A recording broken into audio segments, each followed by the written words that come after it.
The restaurant was quiet, almost too quiet for a place that called itself the New Haven Grill and boasted about its bustling atmosphere in online reviews.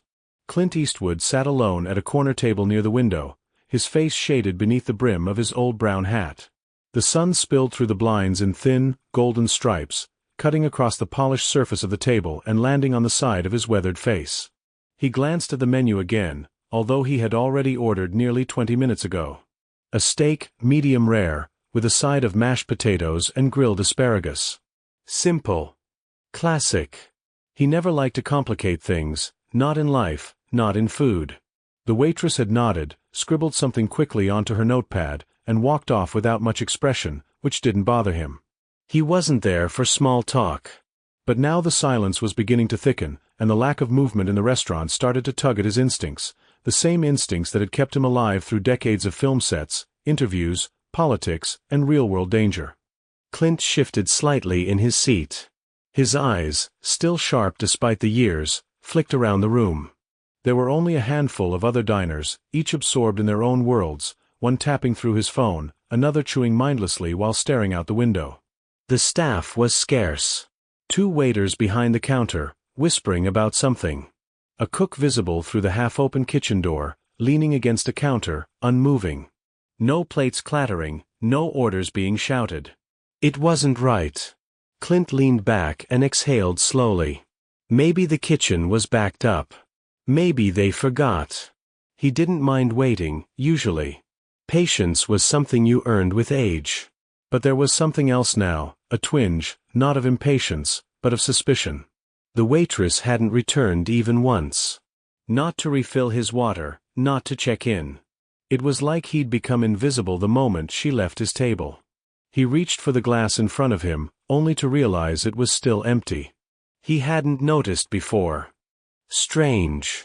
He looked toward the counter again and caught one of the waiters glancing in his direction before quickly turning away. Clint narrowed his eyes. He was used to being looked at, but this wasn't curiosity. It was discomfort. Like someone who'd seen something they weren't supposed to. He leaned forward and rested his hands on the table, knuckles firm, like they had been clenched most of his life. There was something off in the air now, not just silence, but tension. Almost theatrical. The kind that comes right before a line is delivered that changes the tone of the whole scene. He waited another 5 minutes. Still no food. Still no waitress. The conversations around him felt hushed, even though nobody seemed to be talking. Just the sound of the ceiling fan spinning lazily above and the occasional rattle of a fork on a plate. Then, faintly, behind him, he heard footsteps. Slow, measured. The sound of someone not just walking, but approaching. He didn't turn right away. He let the sound draw closer, tried to read its rhythm. One person. Lightweight steps. Not hurried. Deliberate. Finally, Clint looked up just as the waitress, the same one from earlier, came into view, walking straight toward him. Her hands were empty. No tray, no notepad. Just that same neutral expression, now touched with something else. He couldn't name it at first, until he noticed her jaw clenched just slightly and her eyes not meeting his. She stopped in front of his table, and for a moment, it looked like she wasn't going to say anything at all. Just stand there. Clint raised an eyebrow. His voice, low and unhurried, broke the silence. Don't suppose you've got an update on that steak. The waitress blinked. Her lips parted slightly, then pressed together again, like she was hesitating. Not unsure of what to say, just whether or not to say it. Clint sat back and waited. He'd learned a long time ago that silence could speak louder than any outburst. But he wasn't expecting what came next. The waitress stood in front of Clint, her hands at her sides, eyes avoiding his. There was an edge to her presence now, like something had shifted in the time she'd been gone. Clint studied her face, the way her lips twitched slightly, as if holding back words that were either too heavy or too sharp. He opened his mouth to speak again, but before he could, she said it. Quiet at first, barely louder than a breath, but laced with intent. You need to leave. Clint blinked, uncertain if he'd heard her right. Come again. She met his eyes this time, and there was nothing neutral in her gaze now. Her tone grew stronger, colder. We don't serve bad actors here." The words landed like a slap, not because they were cruel, but because they were unexpected. Clint didn't react right away. He sat motionless for a moment, as if replaying her sentence in his head, checking for context or irony or some clue that this was a joke gone wrong. But the waitress wasn't smiling. Clint let out a short breath, not quite a laugh. "You serious?" he asked, voice low, almost amused. "I'm sorry," she said, her tone anything but apologetic. "But I'm going to have to ask you to get up and leave. Now." Clint shook his head slowly. "I've been sitting here for over half an hour. I ordered. I paid. And I haven't gotten a damn thing but attitude."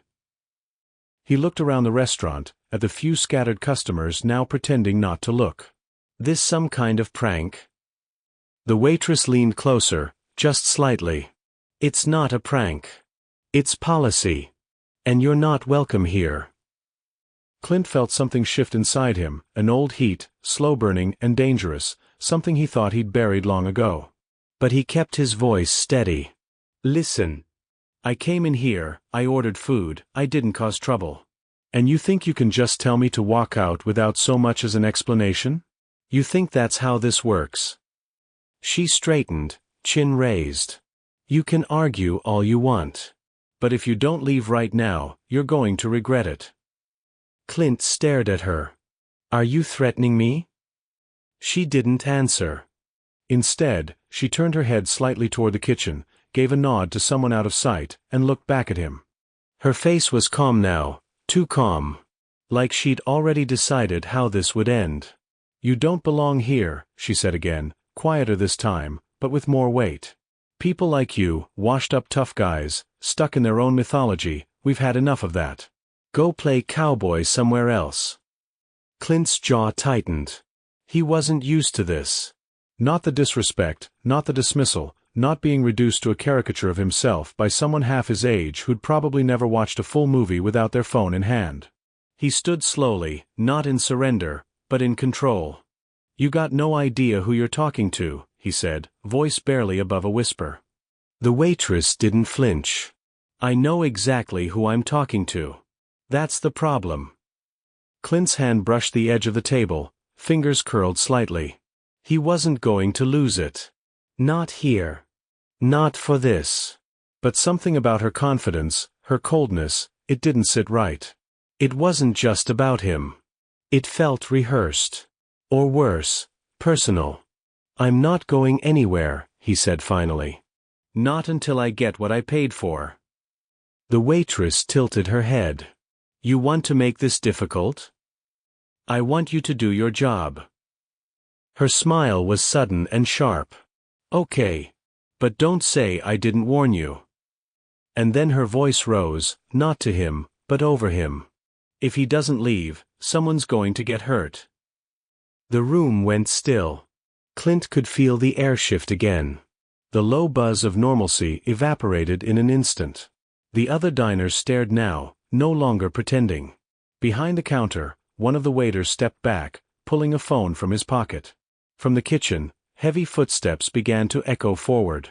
Clint turned slightly toward the sound, then back to the waitress. "You really think this is how you treat customers?" She didn't answer. Her eyes were locked on his, and in them, Clint saw something he hadn't expected, a flicker of satisfaction. Like she wanted this. Like this moment was the point of it all. He wasn't scared, at least, not the kind of fear that made a man run. But there was a different kind of unease blooming in him now, something deeper. Something primal. He could handle insults.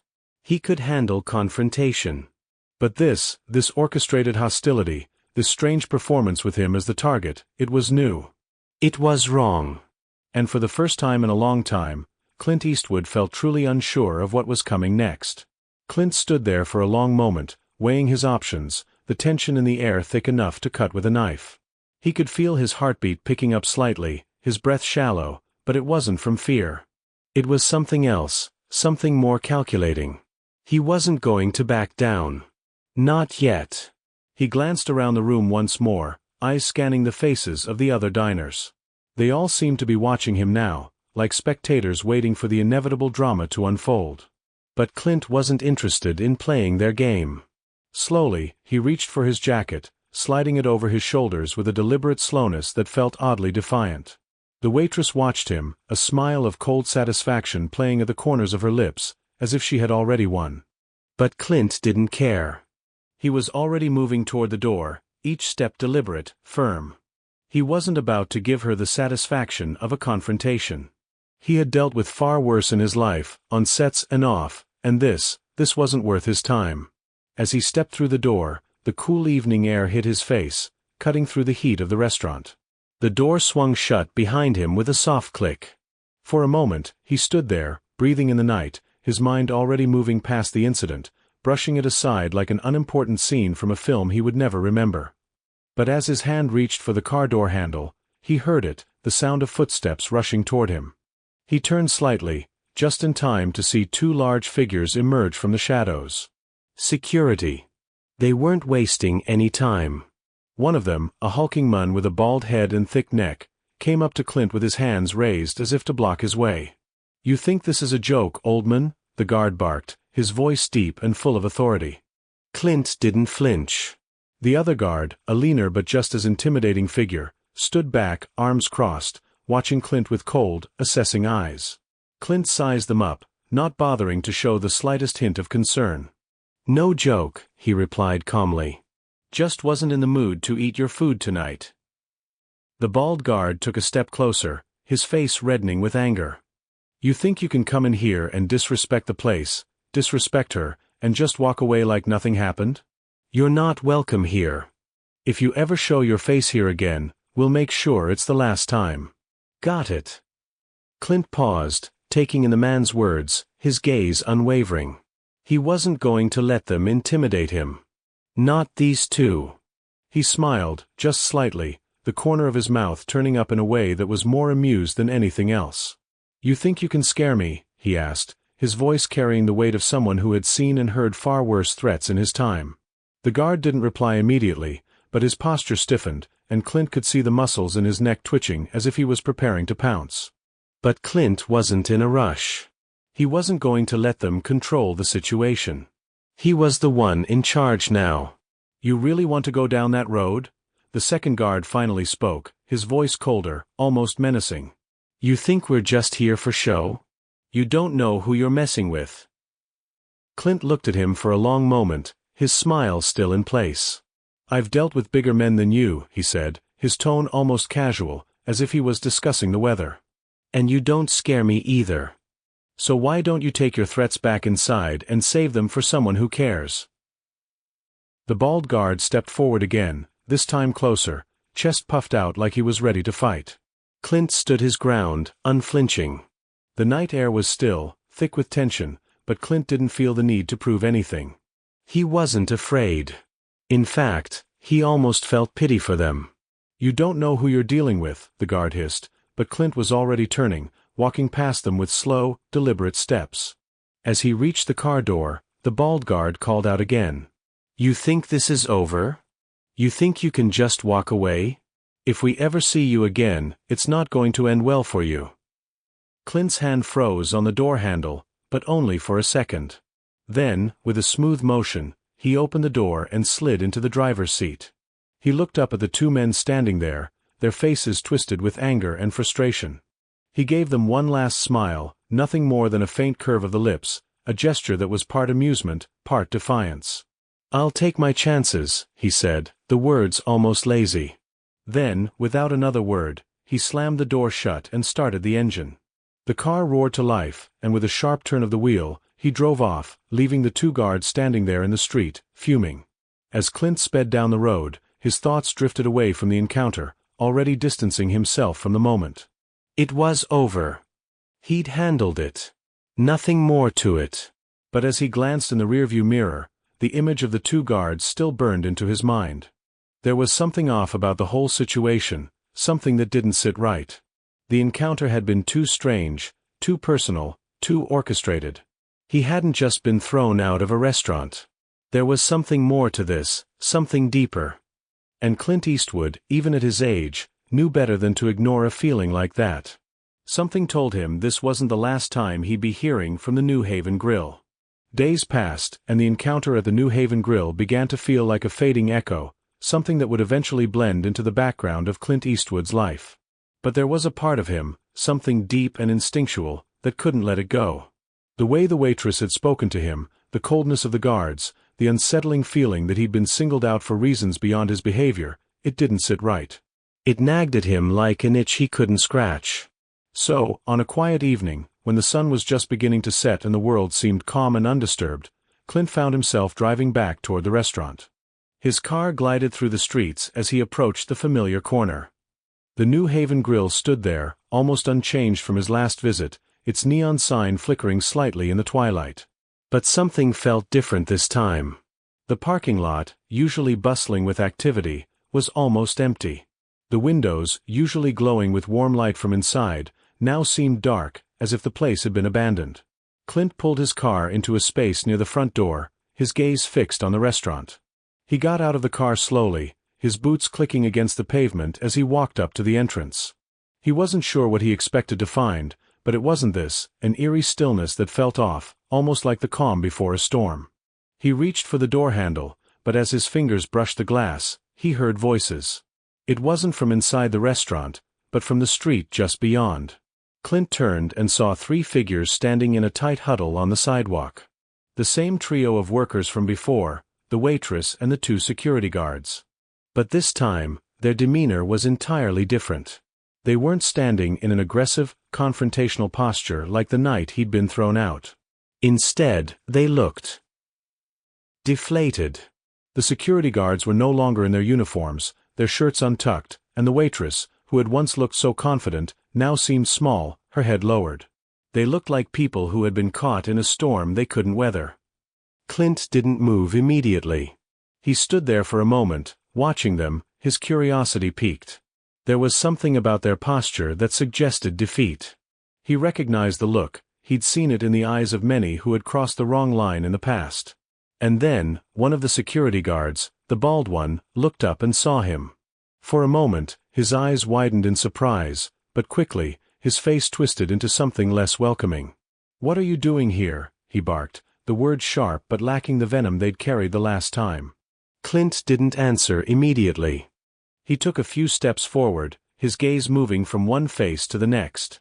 "I was just passing by," he said, his voice calm but carrying the weight of someone who had seen far more than they let on.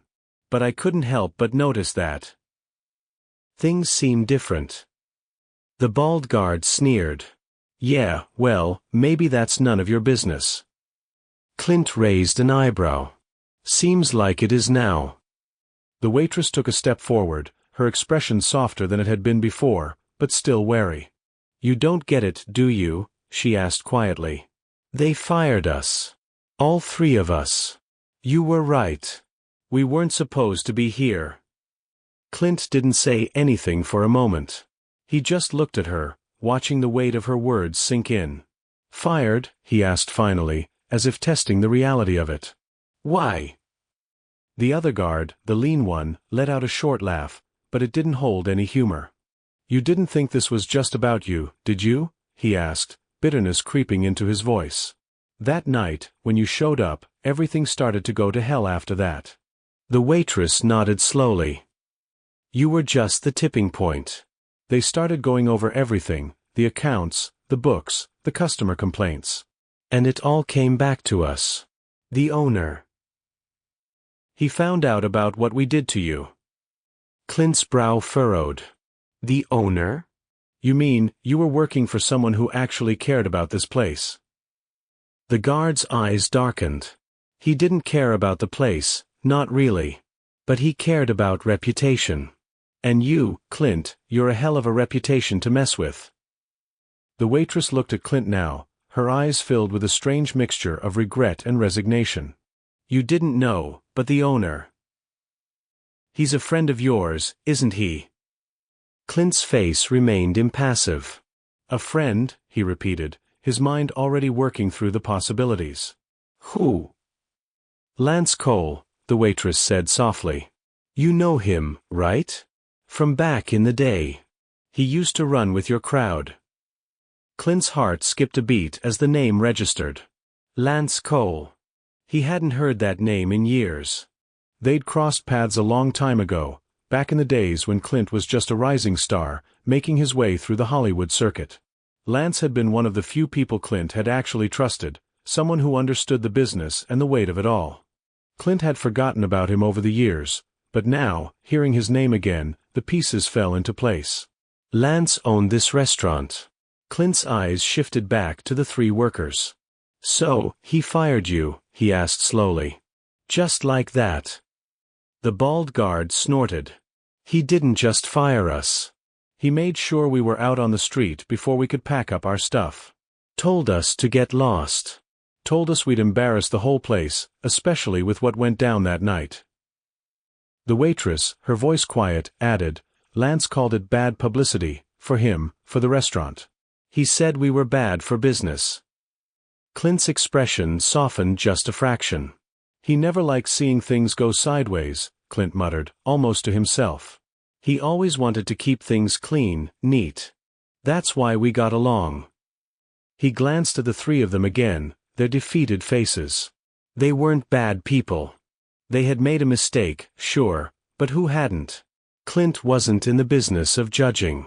He'd seen enough to know that sometimes, circumstances were what truly defined a person. And sometimes, people just found themselves in situations they couldn't control. Clint looked back at the restaurant, then back at the three workers. So, what happens now? He asked. The bald guard shrugged. We're out of a job. We're just trying to figure out what to do next. Clint nodded slowly, his mind already moving past the conversation. Well, that's life. It hits hard sometimes. He paused, then offered them a smile, one that wasn't cruel, but wasn't necessarily kind either. It was just a recognition of the world they were all living in. But you'll make it through, he said simply. The three of them didn't say anything in response. They just stood there, their shoulders slumped, their eyes downcast. Clint could feel the weight of the moment in the air. He'd seen this before, people on the edge, trying to piece their lives together after it all came apart. With one last glance at them, Clint turned and walked back to his car, his boots tapping lightly against the pavement. As he drove away, he couldn't shake the feeling that the New Haven Grill wasn't the only thing that had changed. Some things couldn't be undone, and some consequences were far greater than a few lost jobs. But for Clint Eastwood, it was just another chapter, another story to add to his long list of experiences. And he would keep moving forward, as he always had.